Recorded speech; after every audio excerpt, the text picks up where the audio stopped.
All right, so today we are continuing our journey of the exposure triangle, and we are going to start by talking about aperture, which tends to be the most confusing out of all the other settings. So this is the one I like to start with because A, it's the one that we focus a lot on with our lenses, and B, by understanding aperture, we can more so understand everything else.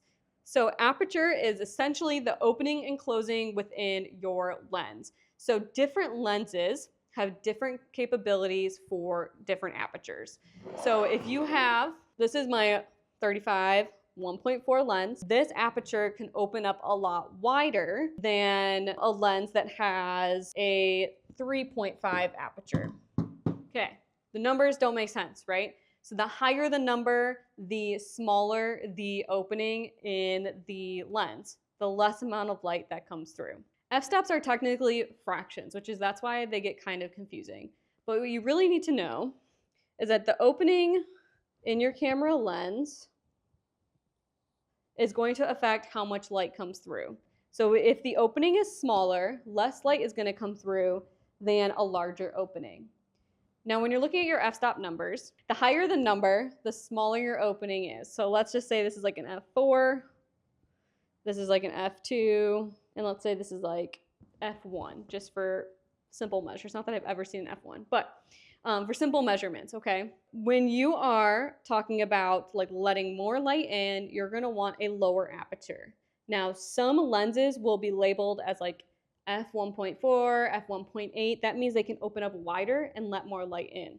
Some lenses might only open up to like an f4 or they're an f4 all the way through.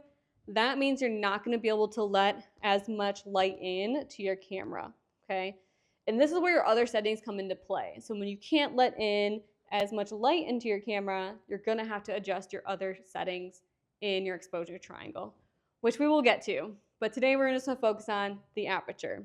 Now, you're going to have to try to remember that the lower the number, the larger the opening. Okay, so think of this in terms of fractions, which is what f-stops are measured in and why this gets confusing. 1/1 is like f1. 1/2 would be like an f2. 1/4 would be like an f4. So I always say is like pretend like there's a fraction and the f is on the top. If this was a pie, one whole pie is going to be larger than 1/2 of a pie. So that is why the numbers are a little confusing, but the larger the number, the smaller the opening essentially is what you need to know. Now, the other big factor that aperture has is that it can affect how blurry that background is. So if you are shooting at like an f4 per se, your background may not be very blurry. It's going to keep more in focus. So the smaller the opening, the more there's going to be in focus. Think of yourself as like looking at a whole scene, okay? More is being in focus with a focused amount of area.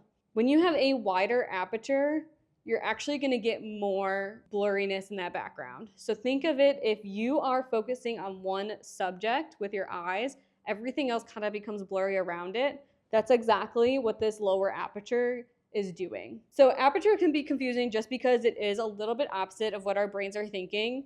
Once you get this down, everything becomes so much easier and it becomes way easier to pick out your camera equipment. So play with the aperture priority mode in your camera if you have one. It may be labeled as AV on your camera. And I want you to try experimenting with you manually adjusting your aperture and seeing how the other settings are affected by that and seeing how much focus is affected by that aperture. All right, this was a lot. We're going to talk about our other settings in the other video, but today what you need to remember is that aperture is measured in f-stops, and the higher the number, the less amount of light is going to come in, but the more focus area that you have. All right, see you in the next video.